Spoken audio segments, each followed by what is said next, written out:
Hello, Assalamu alaikum. This is Rizwan Qureshi from technical education AKQ channel. آج جو ہمارا topic ہے وہ الیکٹرک ہسٹری ہے. آج ہم آپ کو بتائیں گے کہ بجلی کدھر سے اور کن کن دوروں میں بنتے ہوئے آج تک کے دور میں ہمارے تک پہنچی. جی ہاں، جو بجلی آج ہم دیکھتے ہیں، جو کہ آج ہماری ضرورت ہے اور اس کے بغیر ہم رہ نہیں سکتے، اس کی ہم آج تاریخ کے بارے میں پڑھیں گے. پرانے زمانے کے لوگ آسمانی بجلی یا لائٹننگ سے واقف تھے، لیکن وہ یہ نہیں جانتے تھے کہ یہ کیا ہے. عام لوگ اسے کرشمہ سمجھتے تھے. بجلی کی دریافت کی اصل کہانی تو حضرت عیسیٰ علیہ السلام کی پیدائش سے تقریباً 600 سال پہلے شروع ہوتی ہے. اس دور میں یونان میں بہت سے ایسے عالم موجود تھے جو یہ سمجھتے تھے کہ بجلی کیسے پیدا ہوتی ہے. اسی دور میں یونان میں چیڑ کے درخت عام ہوتے تھے، جس کے جمے ہوئے رس سیب کو زیورات بنانے کے لیے استعمال کیا جاتا تھا. لیکن اس زیور میں ایک خوبی پائی جاتی تھی کہ اگر اس کو کپڑے سے رگڑا جاتا تو اس میں ہلکی چیزوں مثلاً پرندوں کے پروں، تنکوں وغیرہ کو اپنی طرف کھینچنے کی صلاحیت پیدا ہو جاتی ہے. اس چیز کو یونانیوں نے کہربا کا نام دیا تھا. بعد میں یونان کے ہی ایک باشندے جس کا نام تھیلر تھا نے اس قسم کے تجربات میں گہری دلچسپی لی.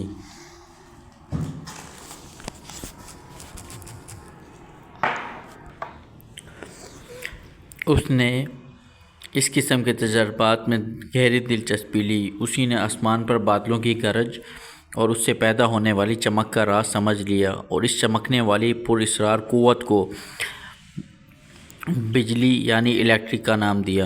تھیلر نے اس نظریہ کو سائنسدانوں نے بنیاد مانتے ہوئے 16ویں صدی عیسوی میں ملکہ الزبتھ کے ایک انگریز حکیم سر ولیم گلبرٹ نے کہربا پہ مزید تجربات شروع کیے، اور ان تجربات سے یہ بات سامنے آئی کہ کہربا جیسی کشش یا اٹریکشن کی خاصیت شیشے، گلاس میں، سلفر میں،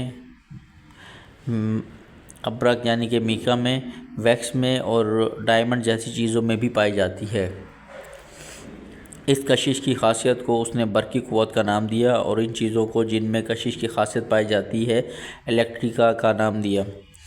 گلبرٹ کے بعد بھی سائنسدان واضح طور پر یہ سمجھنے سے قاصر رہے کہ الیکٹرک کیا چیز ہے. بہرحال ان سائنسدانوں نے مختلف تجربات کو جاری رکھا اور اس طرح سے وقت کے ساتھ ساتھ ان کے مطالعے میں اضافہ ہوتا گیا. 1700 میں فرانس کے ہاکسپی نامی انگریز نے پہلی مرتبہ برقی روشنی پیدا کی. اس نے اس ایکسپیریمنٹ کے لیے ایک شیشے کی بوتل سے مکمل طور پر ہوا کو خارج کر کے اس کو تیزی سے گردش دی، جس سے روشنی میں ایک چمک پیدا ہوئی.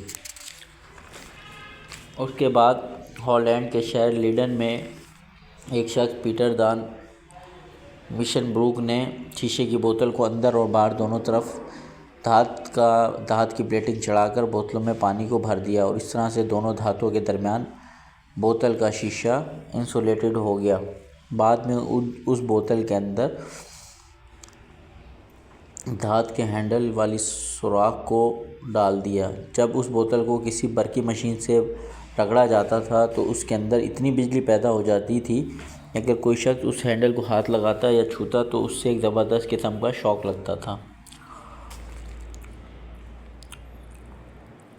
1974 میں ایک امریکی بینجامن فرینکلن نے بجلی کی ماہیت کا انکشاف کیا کہ جب دو مختلف برقی قوت رکھنے والے جسموں مثلاً بادل اور زمین کی بجلی ایک دوسرے کی طرف جاتی ہیں تو گرج پیدا ہوتی ہے. اس نظریے کی وضاحت کے لیے اس نے 1952 کی گرمیوں میں پتنگ اور چابی والا مشہور اور خطرناک تجربہ کیا. اس نے بارش کے دوران ایک پتنگ جو ریشم کی بنی ہوئی تھی فضا میں اڑائی. اس پتنگ کی کناریاں اس کے جو کنارے ہوتے ہیں اس کو لکڑی کے لوہے کی تار کی بنی ہوئی تھی، اور اس پتنگ کو عام دھاگے کی ڈور سے اڑا رہا تھا، اور اس ڈور کو اس نے پانی میں بھگویا تاکہ وہ اچھا کنڈکٹر بن سکے، کیونکہ پانی ایک یونیورسل سالوینٹ ہے. اس نے وہ جو ڈور تھی اس اسٹرنگ پر لوہے کی بنی ہوئی ایک چابی کو رگڑا تو ڈور میں سے چنگاریاں نکلنے لگیں، جو اس بات کو شو کرتی تھی کہ بجلی پیدا ہو رہی ہے. مندرجہ بالا جو تجربے کے بعد ایک اور سائنسدان پروفیسر وولٹا نے ایک اور قدم بڑھایا اور بیٹری کو ایجاد کیا۔ اس نے تحتی جو پلیٹس ہوتی ہیں ان کو 2 پتریوں کو اوپر تلے رکھا اور ان کے درمیان میں اس نے تیزاب سے بھیگے ہوئے کپڑے رکھ دیے، جس کی وجہ سے برقی بیٹری میں اتنا وولٹیج یا دباؤ پیدا ہوا کہ بجلی کی لہر تاروں میں دوڑ سکتی تھی۔ تقریباً 30 سال تک دنیا میں بجلی پیدا کرنے کا صرف یہی طریقہ تھا۔ 1800 میں وولٹا نے اپنی ایجاد کا دنیا بھر میں اعلان کر دیا، جس کی بدولت دنیا بھر میں بہت ساری لیبارٹریز پہ ریسرچ شروع ہو گئی، اور 1819 میں ڈنمارک کے ایک سائنسدان پروفیسر کرسچن اور اسٹڈڈ نے یہ بتایا کہ جو ہمارے پاس قطب نما کی چھوٹی سوئی کو جب ایک تار کے پاس لے جایا جاتا ہے اور تار میں سے برقی رو گزاری جاتی ہے تو سوئی میں عجیب سی حرکت پیدا ہوتی ہے، نیڈل میں حرکت پیدا ہوتی ہے۔ اس کے بعد 1820 میں ایک اور فرانسیسی آندرے ایمپیئر نے وولٹائی سیل استعمال کر کے مقناطیس اور برقی دباؤ میں ایک دلچسپ تعلق معلوم کیا۔ ایمپیئر نے یہ دکھایا کہ برقی رو خود مقناطیسیت پیدا کر سکتی ہے۔ اس نے ثابت کرنے کے لیے ایک تار کے حلقہ میں سے برقی رو گزاری اور دکھایا کہ تار کا حلقہ لوہے کے چھوٹے ٹکڑوں کو اپنی طرف کھینچتا ہے۔ 1830 میں مقناطیس پر مختلف نوعیت کے تجربات کرتے ہوئے مائیکل فیراڈے کے دماغ میں یہ خیال آیا کہ بجلی سے مقناطیس بن سکتا ہے، تو کیا مقناطیس سے بھی بجلی بن سکتی ہے؟ اور یہی وہ سوال تھا۔ اس سوال کے جواب کے لیے وہ تجربات کرتا رہا اور آخرکار وہ اپنے تجربات میں کامیاب ہو گیا۔ اس کا یہ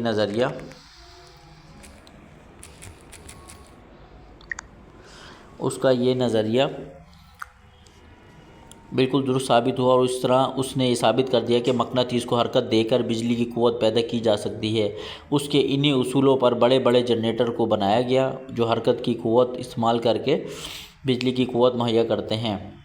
بجلی بنانے کا سب سے بڑا ذریعہ جنریٹرز ہے، اور آج تک جو ہم جنریٹرز یوز کر رہے ہیں وہ اسی پرنسپل پر چل رہے ہیں، جس میں واٹر، اسٹیم، پیٹرول، ڈیزل وغیرہ کی مدد سے چلائے جاتے ہیں۔ ہمارے ملک میں بھی پانی کی قوت سے بڑی مقدار میں بجلی پیدا کی جاتی ہے، جسے وابڈا water and power development authority کا محکمہ ایک بہت بڑی سپلائی کے نظام کے ذریعے شہروں اور دیہاتوں میں پہنچاتا ہے۔ بجلی پیدا کرنے کے لیے ہوا کی طاقت یا سولر انرجی کو بھی استعمال کیا جاتا ہے۔ امید ہے کہ آج کی ویڈیو آپ کو اچھی لگی ہوگی۔ نیکسٹ ویڈیو میں نیکسٹ ٹاپک کے ساتھ دوبارہ حاضر ہوں گے۔ جب تک کے لیے اللہ حافظ۔